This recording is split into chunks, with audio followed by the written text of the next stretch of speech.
Hello friends, P is ಕಿಚನ್ಗೆ ತಮಗೆಲ್ಲರಿಗೂ ಸ್ವಾಗತ. ಇವತ್ತು ನಾನು ಮನೆಯೊಳಗನ ಈಸಿಯಾಗಿ ಮಾಡುವಂಥ ಒಂದು ಬ್ರೆಡ್ ರೆಸಿಪಿನ ತಮ್ಮೆಲ್ಲರ ಜೊತೆ ಶೇರ್ ಮಾಡ್ಕೊಳಕತ್ತೀನಿ. ನಾವೆಲ್ಲ ಅನ್ಕೋಬೋದು ಬ್ರೆಡ್ನ ನಾವು ಈಸಿಯಾಗಿ ಮನ್ಯಾಗ ಹೆಂಗೆ ಮಾಡೋಕ್ಕಾಗ್ತೈತಿ, ಅಥವಾ ಮಾಡಿದರೂ ಅದು ಅಂಗಡಿ ಒಳಗೆ ನಾವು ತಂದಂಥ ಬ್ರೆಡ್ ಥರ ಪರ್ಫೆಕ್ಟಾಗಿ ಆಗಲಿಕ್ಕಿಲ್ಲ ಅಂತ. ಆ ಥರ ಏನಿಲ್ಲ. ನಾವು ಇವತ್ತು ಮಾಡೋ ಬ್ರೆಡ್ನೊಳಗೆ ನಾನು ಮೈದಾ ಅಥವಾ ಗೋಧಿ ಹಿಟ್ಟು ಅಥವಾ ಬ್ರೆಡ್ ಸಾಫ್ಟ್ ಆಗೋಕ್ಕೆ ಈಸ್ಟೆಲ್ಲ ಯೂಸ್ ಮಾಡ್ತಾರಲ್ಲ, ಏನನ್ನು ಯೂಸ್ ಮಾಡಲಾರ್ದೆ ಸಿಂಪಲ್ ಇಂಗ್ರೀಡಿಯೆಂಟ್ಸಿಂದ ಒಂದು ಪರ್ಫೆಕ್ಟಾಗಿ ಮಾಡೋವಂಥ ಬ್ರೆಡ್ ರೆಸಿಪಿನ ತಮ್ಮೆಲ್ಲರ ಜೊತೆ ಶೇರ್ ಮಾಡ್ಕೊಳಕತ್ತೀನಿ. ಮಾಡೋದಂತೂ ಭಾಳ ಈಸಿ ಐತಿ. ಸೊ ಬರ್ರಿ ಹೆಂಗೆ ಮಾಡೋದಂತ ಹೇಳಿ ನೋಡೋಣಂತ. ನಾನಿಲ್ಲೇ ಬ್ರೆಡ್ ಮಾಡೋಕ್ಕೆ 1 ಕಪ್ಪಷ್ಟು ಚಿರೋಟಿ ರವೆ ತೊಗೊಂಡೇನಿ. ಚಿರೋಟಿ ರವಾನಾದರೂ ತೊಗೋಬೋದು, ಇಲ್ಲಾಂದರೆ ಬಾಂಬೆ ರವೆ ಆದರೂ ತೊಗೋಬೋದು. ನಾನು 1 ಕಪ್ಪಷ್ಟು ಚಿರೋಟಿ ರವಕ್ಕೆ 3/4 ಕಪ್ಪಷ್ಟು ಮೊಸರು ತೊಗೊಂಡೇನಿ. ಮೊಸರು ಸ್ವಲ್ಪ ಹುಳಿ ಇರಬೇಕು. ಮತ್ತು 1/4 ಕಪ್ಪಷ್ಟು ನೀರು ಹಾಕ್ಕೊಂಡೇನಿ. ಇದಕ್ಕೆ 1 ಕಪ್ ಚಿರೋಟಿ ರವಾಗ 3/4 ಕಪ್ಪಷ್ಟು ಮೊಸರು, 1/4 ಕಪ್ಪಷ್ಟು ನೀರು ಹಾಕ್ಕೊಂಡು ಇದನ್ನ ಚಲೋತಂಗೆ ಗಂಟಿಲ್ದಂಗೆ ಮಿಕ್ಸ್ ಮಾಡ್ಕೋಬೇಕು. ಈ ರೀತಿ ಚಲೋತಂಗೆ ಮಿಕ್ಸ್ ಮಾಡ್ಕೊಂಡ್ಮೇಲೆ ನಾನು ಇದನ್ನು ಒಂದು 15 ನಿಮಿಷ ಮುಚ್ಚಿ ಇಟ್ಬಿಡ್ತೇನೆ. ನಾನು ಚೂರಿದ ಮೊಸರು ರವೆ ಎಲ್ಲ ಚಲೋತಂಗೆ ಮಿಕ್ಸ್ ಆಗಬೇಕು, ಮತ್ತು ರವೆ ಮೊಸರೆಲ್ಲ ಚಲೋತಂಗೆ ಹೀರ್ಕೋಬೇಕು. ಅಲ್ಲಿ ಮಟ್ಟ ನಾನು 15 ನಿಮಿಷ ಇದನ್ನ ಮುಚ್ಚಿ ಇಟ್ಬಿಡ್ತೇನೆ. ಒಂದು 15 ನಿಮಿಷ ಆದಮೇಲೆ ನೋಡಿರಿ, ಈಗ ನಾನು ಆಗಲೇ ಮಿಕ್ಸ್ ಮಾಡಿಕ್ಕಿಂತ ಈಗ ಒಂದು ಸ್ವಲ್ಪ ಇದು ಗಟ್ಟಿಯಾಗೈತಿ. ಒಂದು 15 ನಿಮಿಷ ಬಿಟ್ಬಿಟ್ರೆ ಈ ರೀತಿ ರವೆ ಮೊಸರೆಲ್ಲ ಚಲೋತಂಗೆ ಹಿರ್ಕೋತೈತಿ. ಆಮೇಲೆ ನಾನು ಇದನ್ನು ಒಂದು ಮಿಕ್ಸಿ ಜಾರಿಗೆ ಹಾಕೋತೇನೆ. ಇದಕ್ಕೆ ನಾನು 1 ಟೇಬಲ್ ಸ್ಪೂನಷ್ಟು ಸಕ್ಕರೆ ಮತ್ತು 2 ಟೇಬಲ್ ಸ್ಪೂನಷ್ಟು ಹಾಲಿನ ಪುಡಿ ಹಾಕ್ಕೊಂಡೇನೆ. ಹಾಲಿನ ಪುಡಿ ಇಲ್ಪ ಅಂತಂದರೆ ನಾವು 3/4 ಕಪ್ ಮೊಸರು ಹಾಕ್ಕೊಂಡಿಲ್ಲ, ಅದ್ರ ಬದಲು ನಾವು 1 ಕಪ್ಪಷ್ಟು ಮೊಸರು ಹಾಕೋಬೋದು. ಮತ್ತು ಅರ್ಧ ಟೀ ಸ್ಪೂನ್ ಉಪ್ಪು, 1 ಟೀ ಸ್ಪೂನಷ್ಟು ಎಣ್ಣೆ ಹಾಕಿ ಈ ರೀತಿ ನೈಸಾಗಿ ರುಬ್ಕೋಬೇಕು. ಇದನ್ನು ಪೂರ್ತಿ ನುಣ್ಣಗೆ ರುಬ್ಬಬೇಕು. ಇದಕ್ಕೆ ಮತ್ತೆ ನಾವು ನೀರು ಹಾಕೋ ಅವಶ್ಯಕತೆ ಏನಿರಂಗಿಲ್ಲ, ಯಾಕಂದರೆ ನಾವು ಇದನ್ನು ಮೊಸರಿನಾಗ ರವೆ ಮಿಕ್ಸ್ ಮಾಡಿ ಇಟ್ಟಿರ್ತೇವಲ್ಲ, ಸೊ ಈಸಿಯಾಗಿದೆ, ಸಣ್ಣಗೆ ಆಗ್ತೈತಿ. ನಾನು ಮೊದಲೇ ಏನು ಬೌಲ್ನಾಗ ಬ್ಯಾಟರ್ ಮಿಕ್ಸ್ ಮಾಡಿ ಇಟ್ಕೊಂಡಿದ್ನಲ್ಲ, ಅದ ಬೌಲ್ಗೆ ಇದು ಬ್ಯಾಟರ್ ಹಾಕ್ಕೊಂಡೆ. ನಾನಿಲ್ಲಿ ಅರ್ಧ ಟೀ ಸ್ಪೂನಷ್ಟು ಬೇಕಿಂಗ್ ಸೋಡಾ, ಅರ್ಧ ಟೀ ಸ್ಪೂನಷ್ಟು ಬೇಕಿಂಗ್ ಪೌಡರ್ ಹಾಕ್ಕೊಂಡೇನಿ, 1 ಟೀ ಸ್ಪೂನಷ್ಟು ನೀರು ಹಾಕ್ಕೊಂಡೇನಿ. ಇದಕ್ಕೆ ಮೇಲೆ ಇದು ಚಲೋತಂಗೆ ಮಿಕ್ಸ್ ಆಗಲಿ ಅನ್ನೋದಕ್ಕೆ ಬೇಕಿಂಗ್ ಸೋಡಾ ಬೇಕಿಂಗ್ ಪೌಡ್ರ್ ಹಾಕಿದ ಮೇಲೆ ಇದನ್ನು ಈ ರೀತಿ ಸ್ಮೂತಾಗಿ ಮಿಕ್ಸ್ ಮಾಡಬೇಕು. ಬೇಕಿಂಗ್ ಸೋಡಾ ಮತ್ತು ಬೇಕಿಂಗ್ ಪೌಡ್ರ್ ಹಾಕಿದ ಮೇಲೆ ಇದನ್ನು ನಾವು ಬಾಳೋ ತನಕ ಮಿಕ್ಸ್ ಮಾಡಬಾರ್ದು. ಒಂದು 10ರಿಂದ 20 ಸೆಕೆಂಡ್ ಈ ರೀತಿ ಮಿಕ್ಸ್ ಮಾಡಿಕೊಂಡು ನಾನಿಲ್ಲಿ ಇವತ್ತು ಬ್ರೆಡ್ನ ಈ ರೀತಿ ಕೇಕ್ ಮೋಲ್ಡ್ನಾಗ ಮಾಡಕತ್ತೇನೆ, ಅಥವಾ ಬ್ರೆಡ್ ಟಿನ್ ಇತ್ತಪ್ಪ ಅಂತಂದ್ರೆ ಅದರೊಳಗೂ ಮಾಡ್ಬೋದು. ಕೇಕ್ ಮೋಲ್ಡ್ನಾಗ ನಾ ಇವತ್ತು ಬ್ರೆಡ್ ಮಾಡಕತ್ತೀನಿ. ಇದಕ್ಕೆ ಒಂದು ಸ್ವಲ್ಪ ಎಣ್ಣೆ ಹಚ್ಚಿ, ಎಣ್ಣೆ ಚಲೋತಂಗೆ ಎಲ್ಲ ಕಡೆ ಈ ರೀತಿ ಸ್ಪ್ರೆಡ್ ಮಾಡಿ, ಆಮೇಲೆ ನಾನು ಇದಕ್ಕೆ ಒಂದು ಸ್ವಲ್ಪ ಬಟರ್ ಪೇಪರ್ ಹಾಕ್ತೇನೆ. ಬಟರ್ ಪೇಪರ್ ಇದ್ರೆ ಯೂಸ್ ಮಾಡ್ಬೋದು, ಇಲ್ಲ ಎಣ್ಣೆನ ಚಲೋತಂಗೆ ಹಚ್ಚಿದ್ರು ಸಾಕು. ಆಮೇಲೆ ಇದಕ್ಕೆ ಮ್ಯಾಲೆ ಒಂದು ಸ್ವಲ್ಪ ಎಣ್ಣೆ ಹಚ್ಚಿ ನಾವು ರೆಡಿ ಮಾಡಿ ಇಟ್ಕೊಂಡಿರುವಂಥ ಬ್ರೆಡ್ ಬ್ಯಾಟರ್ನ ಇದಕ್ಕೆ ಹಾಕೋತೀನಿ.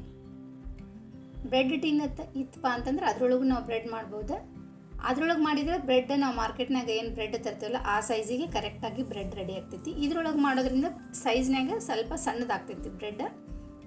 ಆಮೇಲೆ ನಾವು ಬ್ಯಾಟರ್ ಹಾಕಿದ ಮೇಲೆ 1-2 ಸೆಕೆಂಡ್ ಅದನ್ನೊಂದು ಸ್ವಲ್ಪ ಟ್ಯಾಪ್ ಮಾಡಿ, ಆಮೇಲೆ ನಾವು ಮ್ಯಾಲೆ ಒಂದು ಸ್ವಲ್ಪ ಇದಕ್ಕೆ ಪಂಪ್ಕಿನ್ ಸೀಡ್ಸ್ ಮತ್ತು ಸನ್ಫ್ಲವರ್ ಸೀಡ್ಸ್, ಸ್ವಲ್ಪ ಅಗಸೆ ಬೀಜ ಮತ್ತೊಂದು ಸ್ವಲ್ಪ ಎಳ್ಳು ಹಾಕ್ಕೊಂಡೆ. ನಾವು ಮಾರ್ಕೆಟ್ನಾಗೆಲ್ಲ ತರ್ತೀವಲ್ಲ ಮಲ್ಟಿಗ್ರೇನ್ ಬ್ರೆಡ್ಸ್ ಅಂತ, ಅದಕ್ಕೆ ನಾವು ಒಂದು ಸ್ವಲ್ಪ ಆ ರೀತಿ ಇದಕ್ಕೆ ಮ್ಯಾಲೆ ಹಾಕ್ಕೊಂಡೇನಿ.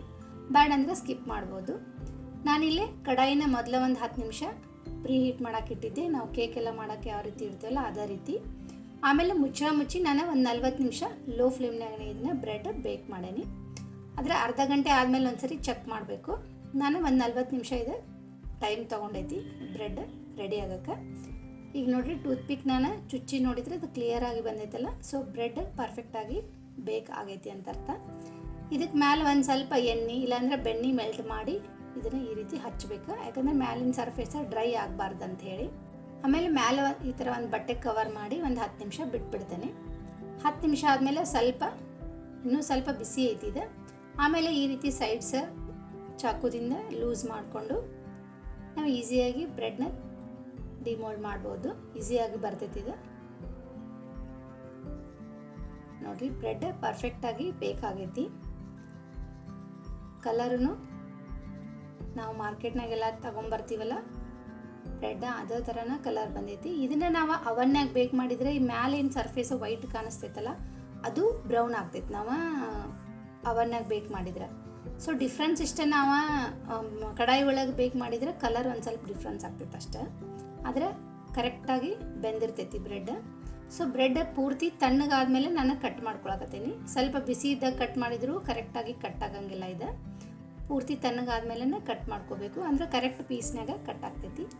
ನಾನೇ ಇದನ್ನು ಕೇಕ್ ಮೋಲ್ಡ್ನಾಗ ಮಾಡಿರೋದ್ರಿಂದ ಈ ಬ್ರೆಡ್ ಶೇಪ್ನಾಗ ಈ ಥರ ಟೋಸ್ಟ್ ಥರ ಕಾಣಿಸ್ತೈತಿ. ಆದರೆ ನಾವು ಇದನ್ನು ಬ್ರೆಡ್ ಟಿನ್ನಾಗ ಮಾಡಿದ್ರೆ ಸೇಮ್ ನಾವು ಮಾರ್ಕೆಟ್ನಾಗ ಏನು ಬ್ರೆಡ್ ತರ್ತೀವಲ್ಲ ಅದೇ ಥರನ ಬ್ರೆಡ್ ರೆಡಿ ಆಗ್ತೈತಿ. ಈ ರೀತಿ ನಾವು ಪ್ರೆಸ್ ಮಾಡಿದ್ರೆ ಗೊತ್ತಾಗ್ತೈತಿ ಎಷ್ಟು ಸ್ಪಾಂಜಿಯಾಗಿ ಆಗೈತಿ ಬ್ರೆಡ್ ಅಂತ, ಅಂದರೆ ಎಷ್ಟು ಸಾಫ್ಟಾಗಿ ಆಗೈತೆ ಅಂತ. ನಾವು ಈ ಬ್ರೆಡ್ ಮಾಡೋಕ್ಕೆ ಈಸ್ಟನ್ನು ಯೂಸ್ ಮಾಡಿಲ್ಲ, ಬರೀ ಬೇಕಿಂಗ್ ಸೋಡಾ ಮತ್ತು ಬೇಕಿಂಗ್ ಪೌಡರ್ ಮಾತ್ರ ಯೂಸ್ ಮಾಡೇವಿ.